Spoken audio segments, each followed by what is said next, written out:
There's my little baby. Okay, so I'm gonna give you guys like a close-up. This is what's been going on with Coco's skin, and now she's on cephalexin to clear that up. Look at my baby. She needs to take a medicated bath, and she's not tolerating any kind of processed dog food. And today wouldn't even eat rice and chicken. That's her rice and chicken over there. She wouldn't eat it, or rice and turkey. Ain't it stressful, isn't it, baby? Yeah, weren't you stressed out? Yeah. This is real life evidence of what it takes when you have dogs who are crazy. Why are my couch cushions off, you ask? Because I have to wash them. I just want to say, like, we are more than willing to make the sacrifices to give these pups like the best life. If you haven't seen my other videos about Coco, she was next on the crossing the rainbow bridge if someone didn't step in, and we decided that we were definitely willing.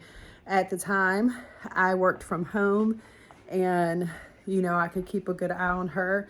We kind of figured there would be like extra vet visits, you know, and things like that, possibly emergency vet visits. So we were semi-prepared for that. I can say what we weren't prepared for, I guess, is like how emotional it is when we can't figure out what's going on with her. Overnight, she developed the skin allergy. Overnight, she can't eat like regular processed dog food. And these are the things that just happen with her.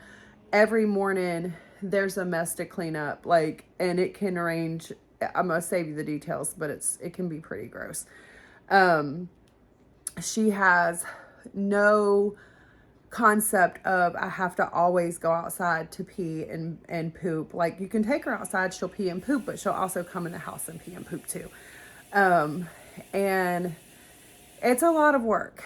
It's a lot of work. So I just feel like when you are going to take on, like, well, any dog, you know, we also have an aging poodle who will, I'm pretty sure she just peed on my couch. And then we have Lulu, the man of the bunch, he's crazy. He is like, he definitely got into like a peeing contest with Coco, I guess, marking territory. He's been fixed, but he's still a man, I guess. He also has an anxiety disorder. We have anxiety medication for him. He has to be put under when he's groomed, so we let him grow out a little bit more than we would if he didn't bite the groomer. And Boots just runs the house. So these guys are a full-time job, and keeping up with their messes and cleaning up after them is a full-time job. Figuring out their food, it's a full-time job. It is nothing. They all have got their special thing that they require, and working outside the house for me, can't do it. Like, can't do it. It's just not possible, because I don't know what I would come home to, seriously. So, and cooking for them now, because Cokie all of a sudden can't have dog food. So what do? I should literally mention that my husband and I are of the full belief that when you adopt a dog, when you take a dog into your life, that you have that dog for the duration of its life. You keep the dog, you take care of the dog, you love them, and you take on all their expenses, and you do what you can to provide them like the best life. I did not grow up with dogs. Grew up with a lot of stuffed animals though. And I have such a love for dogs. I would have cats, but my husband's really allergic, so we can't have any kitty cats. But we have had, let's see, we had Charlie and Daisy and Stevie, and we had them the whole time. Like, you know, we had them until they crossed the rainbow bridge, and now we have these three, and Boots is Daisy's daughter, and then we got Louie before Stevie passed away, and then Coco came into our lives. And we are of the full belief that when you get the dog, you do everything you can to keep them. I'll just tell you, it was my experience that when we got Coco, she was 3 months old, and she had, was that right? Was she 6 months old? She was 6 months old. She had got brought to the pound when she was 3 months, and then a family had her, trying to get in some good light, sorry guys. Family had her that she did grow attached to, and she literally cried, and I mean actual tears from her eyes, for a good little bit. I think she had bonded with the little girl that they had, and it's, when you get them, you got to keep them, because they have feelings. Like I fully believe that animals have souls, and that they are here to teach us love and responsibility and, you know, commitment. So I would just say I don't recommend to everyone to have multiples of dogs. They do get very expensive.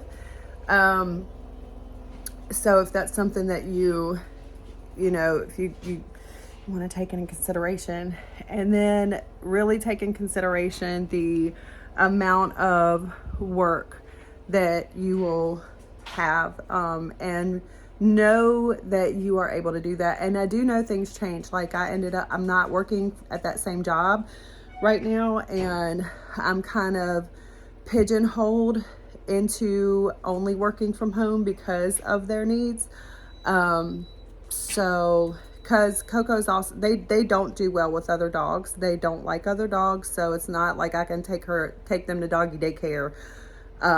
So yeah, but it's worth it. I don't have carpets in my house anymore, rugs in my house anymore, which I love, but it's not worth it. I'm not cleaning that up off a carpet every day. So, but we love them very much. Obviously, if you can't tell, they are our fur babies, and that's just like, really, that's what it's like to have adopted dogs with special needs or whatever.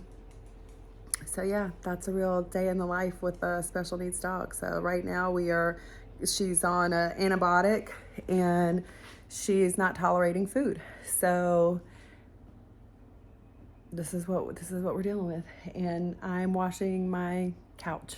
So that's what it's like to have sweet babies with special needs. So it's not for everybody. Love you. So also, I just wanted to add that Coco and her vet and I, or us, we are very leery about medication with her, because she had an incident one time where we had come home and her nose was bloody and her snout was swollen, and we had no idea why.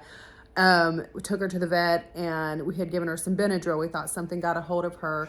The Benadryl then caused her to have a seizure, and she took less than the amount for her weight. So we're always very leery of like any kind of medication for her. So we try very hard to do natural remedies before, the vet wants to administer medication. Just took her to the emergency vet this week, because of the food allergy apparently now that she has, and she was throwing up, and the vet wouldn't even prescribe like the medicine to calm her stomach, because we don't know how she'll react. So it is a lot. It's a lot of trying to figure things out. We don't know what she's allergic to currently. And the vet said that we may never know what she's allergic to at all. Like, she could be allergic to something I'm mopping the floor with. She could be allergic to, an ingredient, some minor ingredient somewhere. We just don't know. So it's just, it is very hard to figure out these things and make it work. But we're going to do it. We're going to figure it out. So I don't know if there's any holistic dog people out there that maybe have gone through this. She has hydrocephalus, but she also has a neurological disorder. It's not specified what that disorder is. So yeah, but when she's like healthy and happy and nothing's going on, she's our dancing queen. We call her. Tony Danza. Hold me closer, Tony Danza, because she dances and she jumps, and I just need my baby to be dancing and jumping again. So y'all send out some prayers for her.